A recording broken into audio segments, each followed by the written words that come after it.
April 18. From Joshua. Chapter 16. The allotment for the descendants of Joseph extended from the Jordan River near Jericho, east of the springs of Jericho, through the wilderness and into the hill country of Bethel.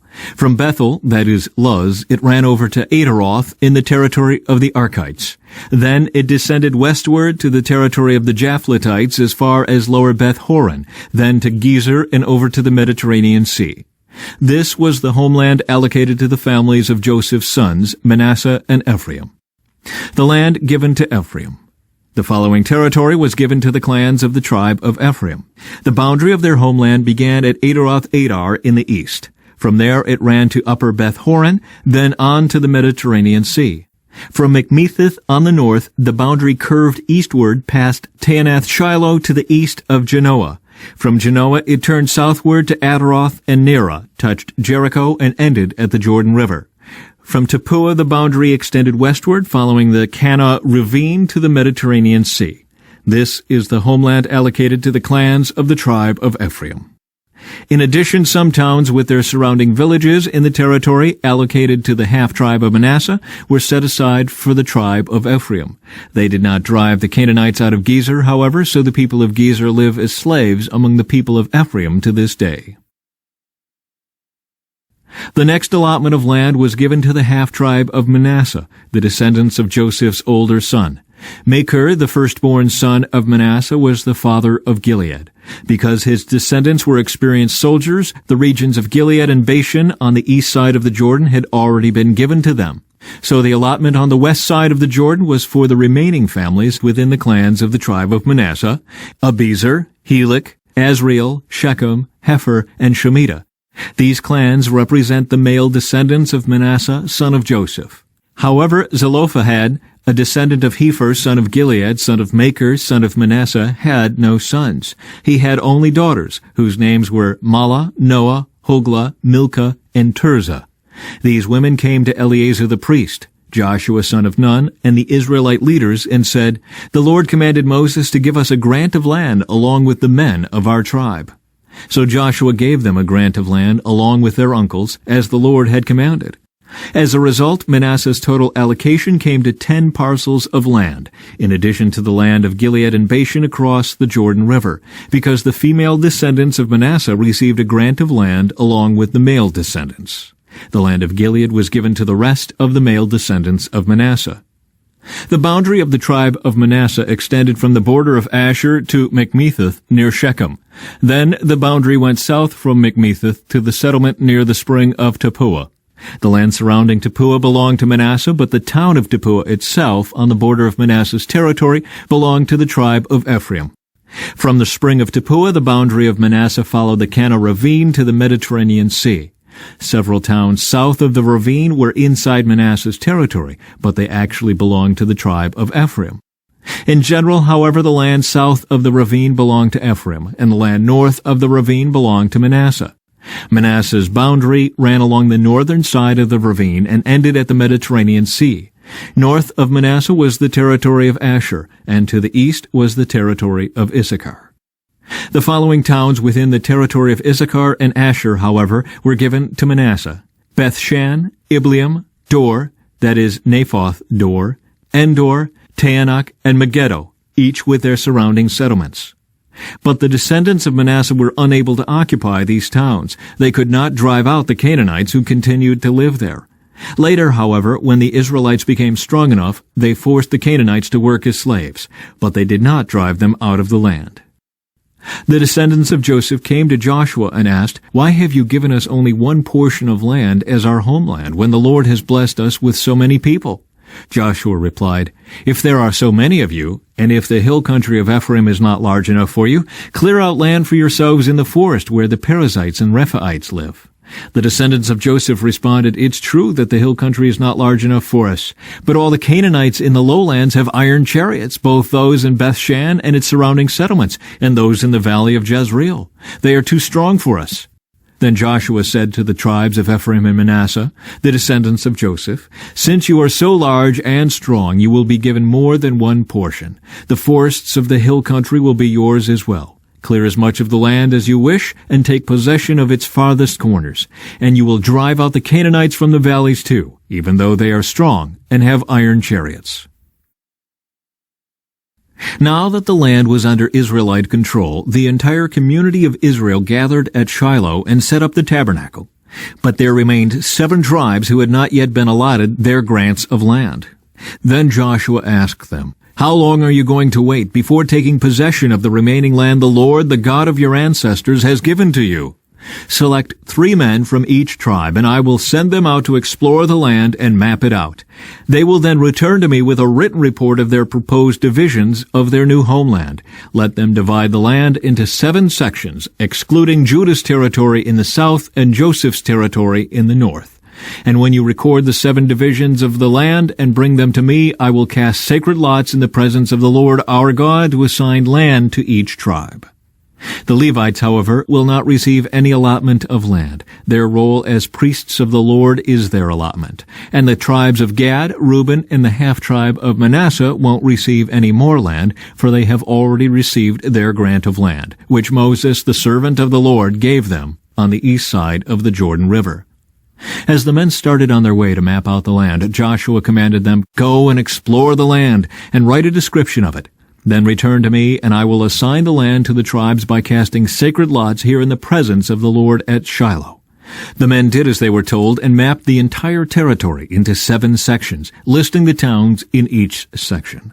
They made a written record and then returned to Joshua in the camp at Shiloh. And there at Shiloh Joshua cast sacred lots in the presence of the Lord to determine which tribe should have each section. The land given to Benjamin. The first allotment of land went to the clans of the tribe of Benjamin.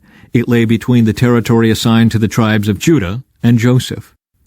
The northern boundary of Benjamin's land began at the Jordan River, went north of the slope of Jericho, then west through the hill country and the wilderness of Beth-aven. From there the boundary went south to Luz, that is Bethel, and proceeded down to Ataroth-adar on the hill that lies south of lower Beth-horon. The boundary then made a turn and swung south along the western edge of the hill facing Beth-horon, ending at the village of Kiriath-baal, that is Kiriath-jearim, a town belonging to the tribe of Judah. This was the western boundary. The southern boundary began at the outskirts of Kiriath-jearim. From that western point it ran to the spring at the waters of Nephtoah, and down to the base of the mountain beside the valley of Ben-Hinnom at the northern end of the valley of Rephaim. From there it went down the valley of Hinnom, crossing south of the slope where the Jebusites lived, and continued down to En-rogel. From En-rogel the boundary proceeded in a northerly direction and came to En-shemesh and on to Geliloth, which is across from the slopes of Edomim. Then it went down to the stone of Bohan. Bohan was Reuben's son. From there it passed along the north side of the slope overlooking the Jordan Valley. The border then went down into the valley, ran past the north slope of Beth-hoglah, and ended at the north bay of the Dead Sea, which is the southern end of the Jordan River. This was the southern boundary. The eastern boundary was the Jordan River. These were the boundaries of the homeland allocated to the clans of the tribe of Benjamin. The towns given to Benjamin. These were the towns given to the clans of the tribe of Benjamin: Jericho, Beth-hoglah, Emek-keziz, Beth-arabah, Zemaraim, Bethel, Avim, Perah, Ophrah, Kepher-ammoni, Ophni, and Geba, 12 towns with their surrounding villages. Also Gibeon, Ramah, Beeroth, Mizpah, Kephirah, Mazah, Rechem, Irpeel, Taralah, Zelah, Haleph, Jebus, that is Jerusalem, Gibeah, and Kiriath-jearim, 14 towns with their surrounding villages. This was the homeland allocated to the clans of the tribe of Benjamin.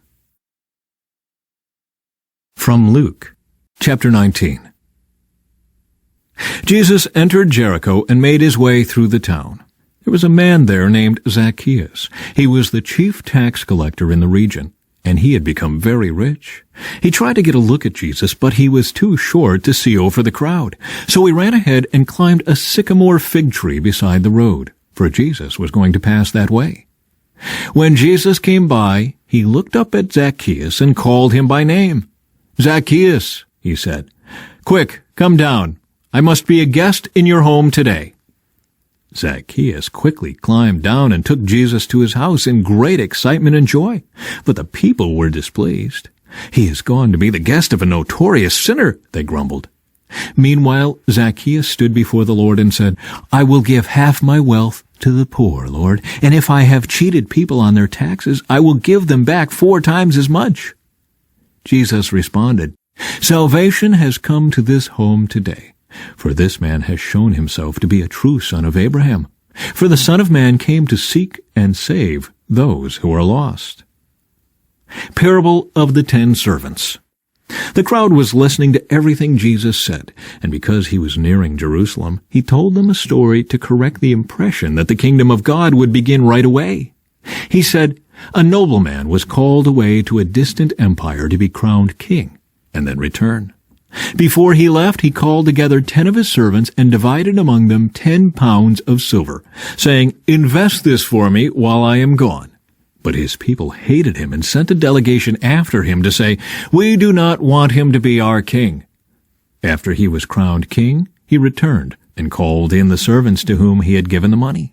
He wanted to find out what their profits were. The first servant reported, 'Master, I invested your money and made 10 times the original amount.' 'Well done,' the king exclaimed. 'You are a good servant.